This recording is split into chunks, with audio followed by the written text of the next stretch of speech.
Ngayon, ang Lupon ng Kapayapaan ay nakarating sa isang makasaysayang kasunduan para sa ganap na pagdidisarma ng Hamas at lahat ng iba pang armadong grupo sa Gaza. Ito ay isang napakalaking hakbang tungo sa pangmatagalang kapayapaan at seguridad. Pero ano ang sinasabi ng Hamas? Panoorin ito. Pinag-usapan namin ang tungkol sa pag-iimbak ng mabibigat na armas sa ilalim ng responsibilidad ng pambansang komite.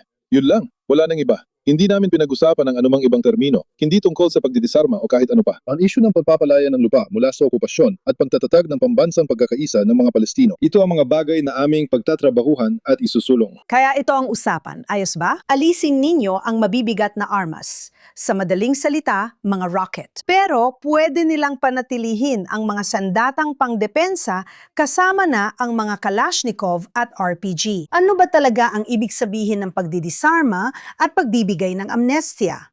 Amnestia ba para manatili sila sa Gaza Strip? Alam nating hindi sila magdidesarma, kaya parang walang saysay ito. Madalas din itong nakikita kay Pangulong Trump kapag hindi niya alam ang gagawin. Simula pa lang, nang ihan ng 20 puntong plano, tinanggihan na ng Hamas ang pagdidesarma. Hindi rin natin hinaharap ang taong nasa likod ng Hamas. At iyon ay ang Islamikong Republika ng Iran. Alam ko, parang paulit-ulit na ito, pero ganun pa rin. Sa ngayon, base sa alam natin, hindi rin tinanagot ni Pangulong Trump at ng internasyonal na komunidad ang mga ito.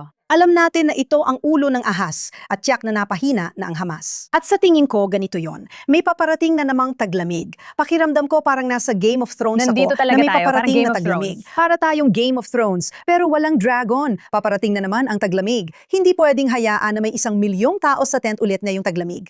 Ganito ko ito nakikita at gusto nilang magpasok ng pera para sa muling pagtatayo. Pero hindi nila pwedeng iwan ang muling pagtatayo sa Hamas. Kaya kailangan nilang magunwaring sa panlabas ay hindi na Hamas ang namumuno. Ganito ko ito nakikita. Para sa akin, ito talaga ang nangyayari. Pasensya na kung parang binabalewala ko, wala akong masamang intensyon sa mga tao ng Gaza. Bakit tayo nag-aalala sa mga tao ng Gaza?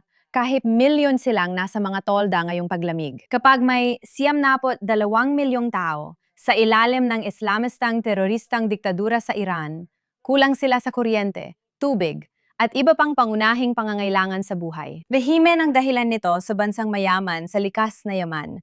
Bakit parang di sila mahalaga pero biglang mahalaga ang milyon sa Gaza?